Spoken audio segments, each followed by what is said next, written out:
Hi there, it's Sandy, your sister and your friend. We're continuing on with the summation of some of the lessons, the ideas from the lessons in A Course in Miracles, and some of the content from those lessons. Today we're covering lessons 41 through 47, and these lessons reinforce what God is for us. Lesson 41, God goes with me wherever I go. This idea will eventually overcome completely the sense of loneliness and abandonment which all separated ones, which is all of us, what we experience. But we have invented many cures, quote unquote, for what we believe to be the, quote, ills of this world. But we do not question the reality of the problem. The idea for today has the power to end all this foolishness forever, and it is foolishness despite the serious and tragic forms it may take. Deep within me is everything that is perfect, ready to radiate through me and out into the whole world. It will cure all sorrow and pain and fear and loss because it will heal the mind that thought these things were real and suffered out of its allegiance to these beliefs. I can never be deprived of my perfect holiness because its source goes with me wherever I go. I can never suffer because the source of all joy goes with me wherever I go. I can never be alone because the source of all life goes with me wherever I go. Nothing can disturb my peace of mind because God goes with me wherever I go. Lesson 42, God is my strength. Vision is his gift. I will see because it is the will of God. It is his strength, not my own, that gives me power. And it is his gift, rather than my own, which offers vision to me. God is indeed my strength. I can receive it anytime and anywhere, wherever I am and in whatever circumstances I find myself. My passage through time and space is not random. I cannot but be in the right place at the right time. Such is the strength of God. Such are his gifts. Lesson 43. God is my source. I cannot see apart from him. Perception is not an attribute of God. His is the realm of knowledge. He created the Holy Spirit as the mediator between knowledge and perception. With this link with God, perception will become so changed and purified that it will lead to knowledge. That is its function as the Holy Spirit sees it. Perhaps perception has no function within God and does not exist. Yet in salvation, which is the undoing of what never was, perception has a mighty purpose. Made by the Son of God for an unholy purpose, it must become the means for the restoration of his holiness to his awareness. Perception has no meaning, yet does the Holy Spirit give it a meaning very close to God's. Healed perception becomes the means by which the Son of God forgives his brother and thus forgives himself. You cannot see apart from God because you cannot be apart from God. Whatever you do in him, because whatever you think with his mind. Practice saying this to yourself.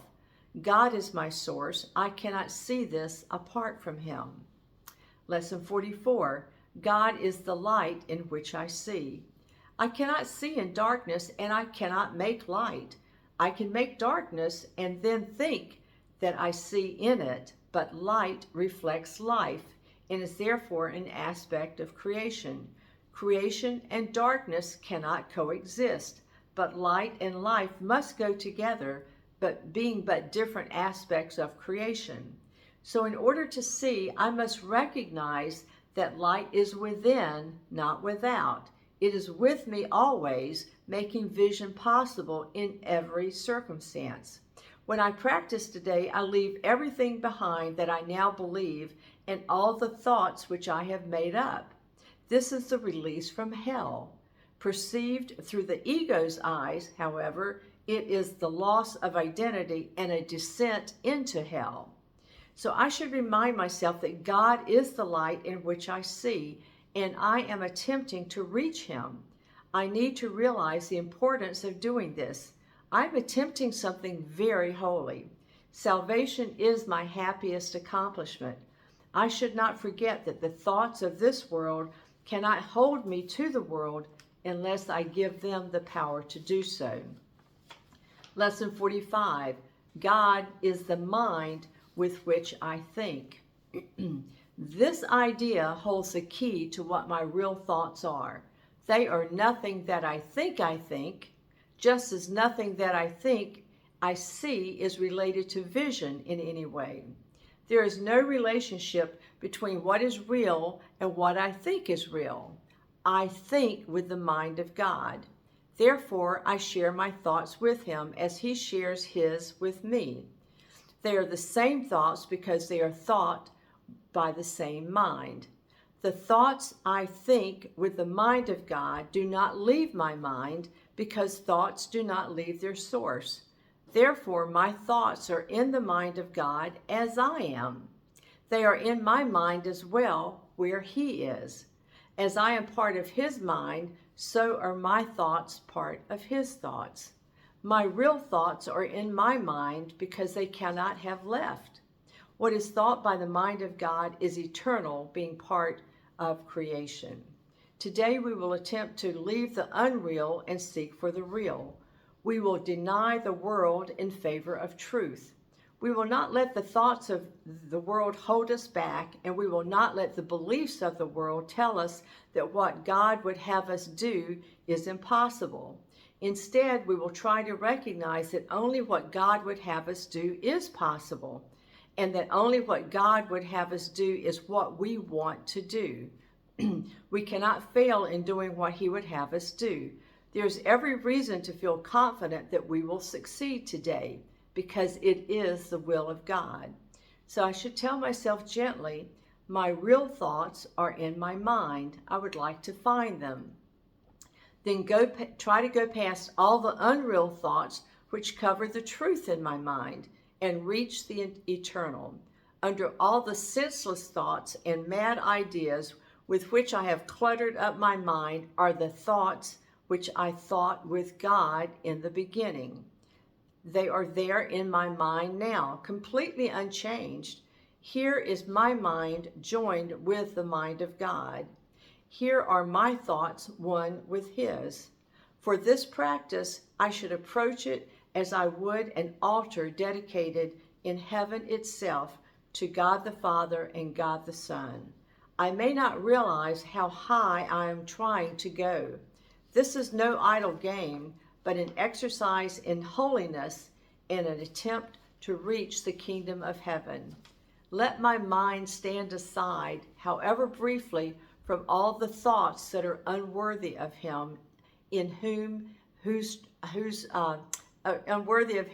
host I am, and thank him for the thoughts he is thinking with me.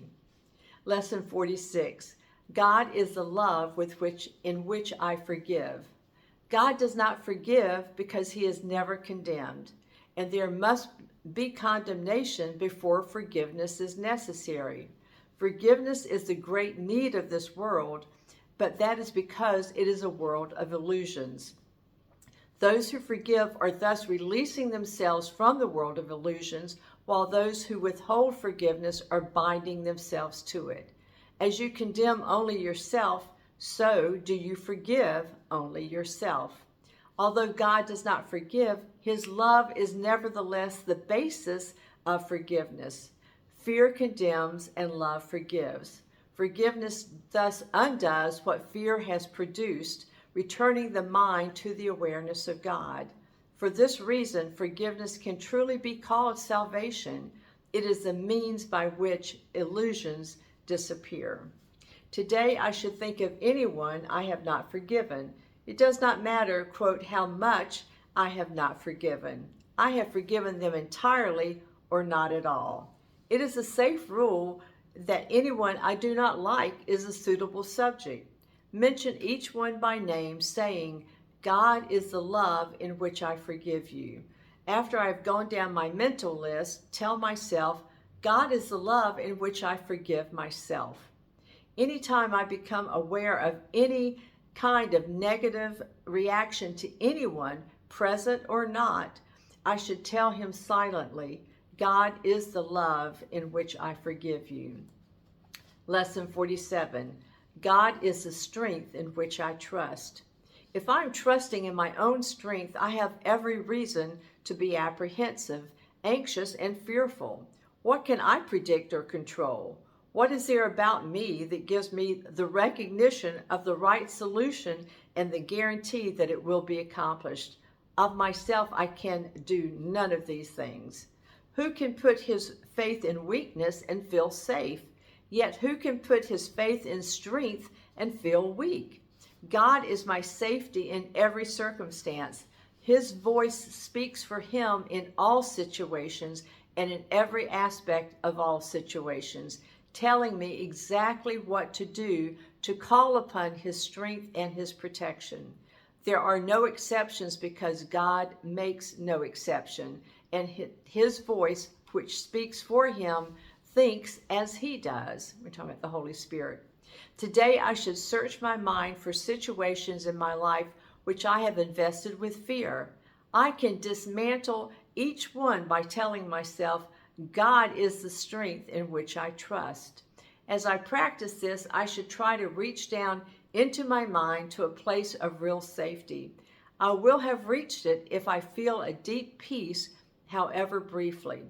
Reach below all the trivial things that churn and bubble on the surface of my mind and reach down below them to the kingdom of heaven. There is a place in me where there is perfect peace. There is a place in me where nothing is impossible.